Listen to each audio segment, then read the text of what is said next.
மிதுன ராசி அன்பர்களுக்கு இந்த வாரம் எப்படி பலன் இருக்கு அப்படிங்கிறது, வார ஆரம்பத்துல 20 to 21 12ஆம் இடத்துல சுக்கிரனும் சந்திரனும் கண்டிப்பா சுப செலவு உங்களுக்கு இருக்கும். குழந்தைகள் வெளியில செலவு இருக்கும். வெளியூர்ல இருந்தாலும் நீங்க பணம் அனுப்பி வைப்பீங்க. வெளியூர்ல படிச்சுக்கிட்டு இருக்காரு, சம்பாத்தியம் பண்ணல, நீங்க தானே அனுப்பணும். எதற்காக செலவுன்னு ஒரு கணக்கு இருக்குங்க. சிறு பொருளை கூட கட்டி ஒரு பஸ்ல போட்டு விடுறாங்க பாருங்களேன். அடுத்த ஊருக்கு இவர் போக முடியாதுன்னு பஸ்ல போட்டு விடுவாங்க. அங்கே அவங்க எடுத்துக்கிடுவாங்க, பணத்தை அனுப்பிடுவாங்க. இதை பெரிய ஏற்றுமதி இறக்குமதி சொல்ல முடியாது. அது வணிகம் பண்றது சிறு சிறு குறு வணிகம், ஏற்றுமதியில சிறு வணிகம், ஊரை விட்டு ஊர் கொடுக்குறாங்க. அப்படிப்பட்ட வியாபாரிகளுக்கு சிறப்பா இருக்கும், தூக்கம் நல்லா இருக்கும், சுப செலவு இருக்கும். 22, 23 ராசியில குரு வந்து உட்கார்றாரு, மிதுன ராசி. அப்ப நீங்க பலமாவீங்க. மிதுன ராசியில குருங்கிற வெளிச்சம் இருக்கு, அங்கே சந்திரனும் ஓரளவு வெளிச்சமா வராரு. அப்ப நீங்க பலம் பெறுவீங்க. இப்ப வயசுக்கு தகுந்த பலன்.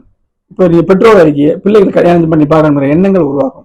மனுஷ எண்ணங்கள் சந்திரன் மூலமாக உருவாகும். கூட்டுத்தொழில் செய்யக்கூடிய எண்ணங்கள் வரலாம்.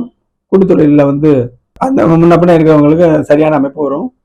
நமக்கு எதிர்படுற உபராம 7ஆம் இடம் தான். சரியா? அப்ப அதுவும் அன்றைய நாள் எந்த சிக்கல் இல்லாம போகும்னு நம்ம சொல்லிடலாம்.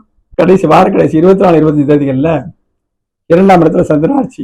குடும்பம், சிறு பிளாட்பார குறு வியாபாரிகள் அப்படிங்கிறவங்களுக்குமே ஒரு வருமானம் அன்னைக்கு அந்த தேதிகள்ல ஒரு நல்ல அமைப்பாகவே இருக்கும்.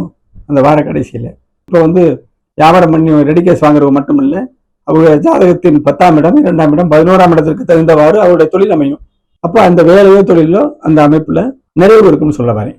இந்த வாரத்துல ஒளி தொடர்புகள் தாங்க வார கடைசியில ஒரு நல்ல அமைப்பாக இருக்குன்னு சொல்லிடலாம். 10ஆம் இடத்துல சனி செவ்வாய் இருக்காரு. சனி செவ்வாய் எங்கே இருக்கோ கெடுக்கும். தொழில விருத்தி பண்ண சொல்லக்கூடாது. இங்க வந்து இரும்பு தொழில் சொல்லிடக்கூடாது.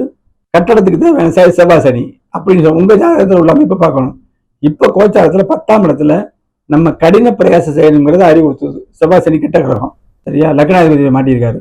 அப்போ தொழில் முறையில உங்கள் எண்ணங்கள் தாறுமாறாம போகாம பாத்துக்கோங்க. ஒரு வார்த்தை இல்லாம ரத்தன வார்த்தையா இருக்கும். அப்படியே 4ஆம் இடத்தை பார்ப்பாரு. தாயாருடன் கருத்து வேறுபாடு வர்றதுக்கு வாய்ப்பு இருக்கு.